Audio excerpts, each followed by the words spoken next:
Hey guys, Rick Shaw here. It's the morning of the 26th and we have just an absolutely beautiful day coming our way. It's the air's pretty cool. It's not super warm or anything sticky. I was out, did my walk this morning, and when the sun was first coming up, started a little bit late. Sun hit me, it was feeling good, but we had a cool breezes blowing. It's settled down a little bit, but I don't think it's going to rain today. I think it's going to be kind of nice. I still get a kick out of watching that Westpac WX Weather channel. You guys definitely got to check that out. But I want to give a shout out again to Tropical Tim, and I want to say, hey buddy, thanks a lot. We're sitting back sipping on Starbucks because of Tim. He gave us a whole bean pound of like the espresso Starbucks, and I grind it up. And this one here, I ground it up like we normally do with our beans we get from the store here, and it was just way too strong. So we basically I made another pot with the same grounds. That one came out perfect. So this morning when I made it like 1 scoop instead of 4. They're small scoops. I put 1 in there, and it needed just a little bit more. So that one, we have the small coffee pot. It's only like a 4-cupper, and when you use these big cups here, it's like a 2 1/4-cupper.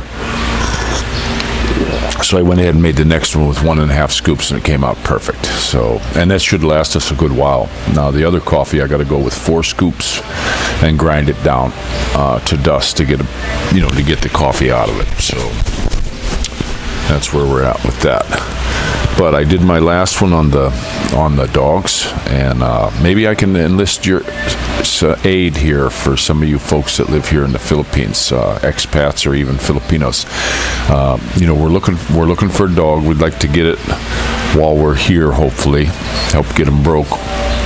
But me personally, myself, I would love to have another Doberman, like a brown one. Could be a black one, it'd be okay, but I'm thinking a brown one might stay a little cooler. But I was hoping to get like a Doberman, or I would like to get a lab that's got short hair.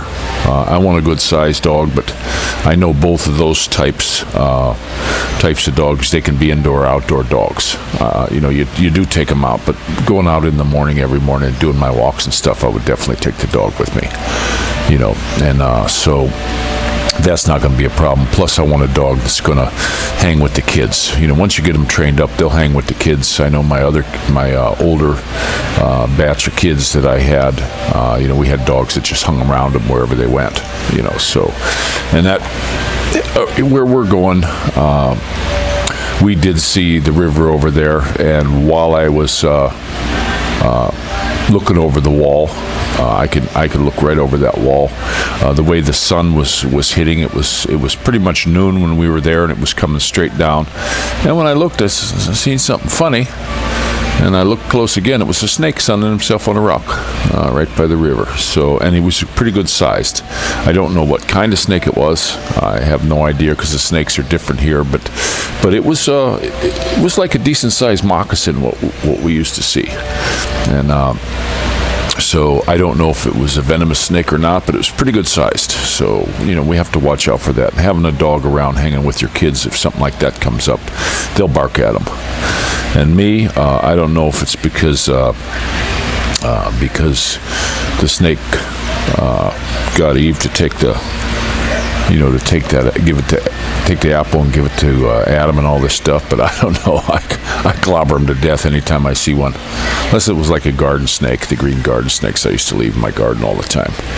But most of them I clobber them to death. Don't know why. It's one of them things, I guess. But yeah, we're looking for a nice dog. I also like the pit bulls. I actually had a pit bull once. What happened was I lived in a very poor neighborhood, and like in the U.S. they have the dog fights instead of the cockfights like here. And this guy was holding these cockfights like out behind an abandoned house, and this one dog lost, and these dogs viciously kill each other. I'm not into that kind of stuff, and they threw it in the garbage. Well, I used to go around there after they were all done, because people would drop change and money and stuff, and I'd go around there and start picking up the change, and I heard a whimpering in the garbage can, and it was this dog. So I dumped it over, and I lived in a place the guy was letting me stay there for free, but there was no electricity. There was water, but there was no electricity. So I picked this dog up. It was a pretty heavy dog. Picked her up, but she wasn't being vicious or nothing, but she was whining, and she was cut up. She had some of the deepest gashes. It looked like she was in a knife fight, not a dog fight. The way these cuts were open on her neck and her shoulders and stuff. So I brought her in, and she pooped out 4 pups, like in little sacks. First time I ever seen a dog giving birth. And they were in sacks. Well, 3 of them were just dead outright, and she died. She just, that was the end of her, you know. Well, one of them lived, and it was like a little brindle. Named her Daisy, and I kept her. And she was just my inside the house dog. I didn't take her with me. She just lived in my house. But I'll tell you what, she was really something. the place I actually had a window that opened like a door, and then it had a little.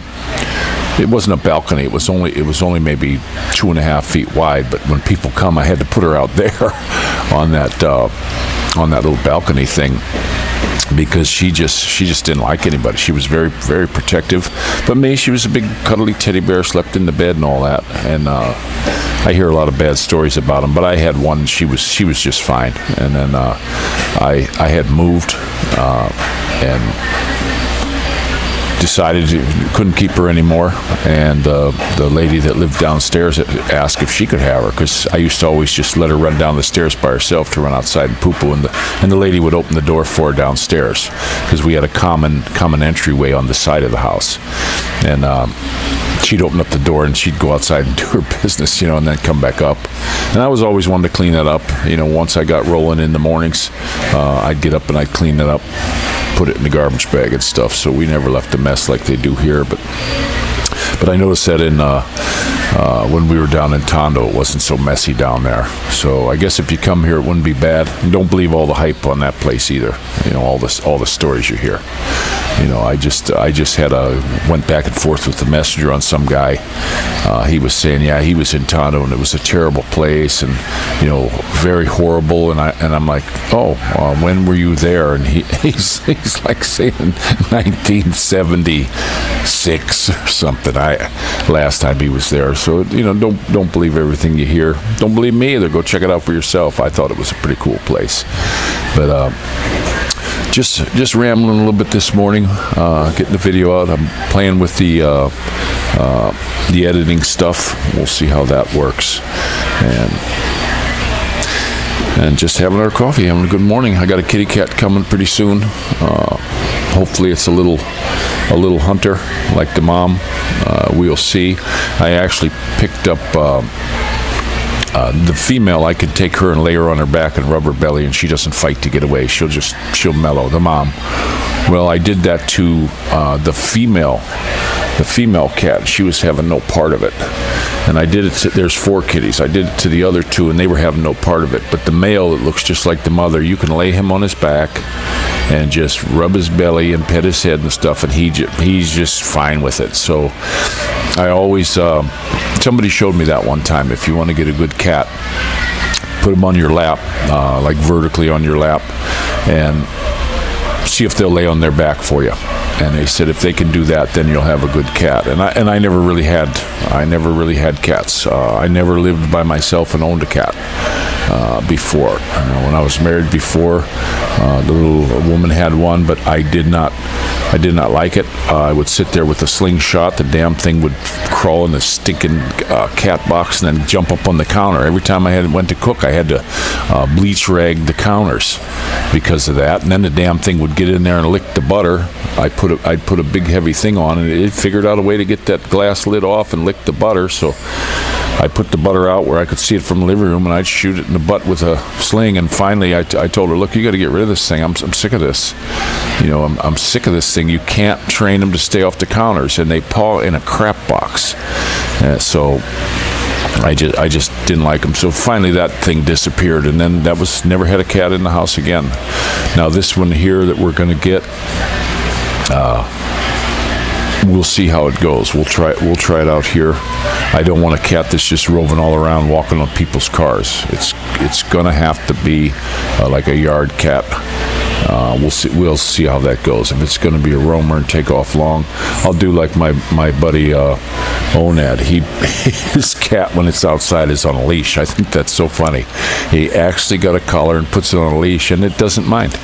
It's like a Persian mix, and it sits on there. I took some pictures of it, but I don't know how to get pictures on here yet. I got tons of pictures in my phone, and I'd like to be able to put them on there. But if anybody else ever heard of that, that's the first time I ever saw a cat on a leash. And when he puts it on a leash, he'll walk it. The other day it was sitting up on the chair. They put a chair on there, and there's a little wall. It's only a couple feet high. Well, off behind the wall, it's higher. It's another foot because it's outside of the concrete. And the dang thing fell over and was dangling. We had to save him. That was so funny. But it put him back up on the chair, and he was fine. He just rolled over and was stretching. So that's kind of a cool cat. But my buddy said that one don't hunt at all. It just wants to go see the girls, but it doesn't hunt. So. But I'm just enjoying the Starbucks today. Thanks again, Tropical Tim. Sure do appreciate that. And like I say, beautiful day, and I'm going to let you guys go. And don't forget to pray for each other, give each other lots of hugs. And anybody got any more news on the U.S.? I saw a little bit today, not a whole lot. Just the baloney that's Biden doing, and now these girl athletes. I wonder if they're actually going to try to start sending men as women to the Olympics. They're pulling all this weird stuff, that on that. So I don't know what the plan is. It's definitely to take the whole nation down. And you guys, you got to remember, there's 300 and some million of us, and there's only 535 or 36 of them. You got to get involved in your local elections and start working your way up and let your voice be heard. This silent majority crap is a bunch of baloney. If it's for real, then let's not make it a silent majority. Let's make it a vocal majority and start speaking out on all this stuff. It's ridiculous. Go start talking to your schools and stuff like that. Don't let them get away with this stuff. Letting boys go in the girls' room. How ridiculous is that? What are they going to do? They're going to get old man go in the bathroom with my little daughter? Are you nuts? Are you out of your freaking mind? No way. This is just not going to happen, guys. And you got to stand up for this, or it's going to happen. They want to do it in their little lib enclaves and in their colleges. Fine, that's their business. They can learn their gender studies of the Peruvian gnatfly. That's what they want to teach these people. So they have nothing of value. They can just be little. The only value they'll have is if they march along with the police state. That's the only value they're going to have. So that's why they want them dumb like that. Useful idiots, like Stalin used to say. So pray for each other, love each other. This is Rick Shaw out.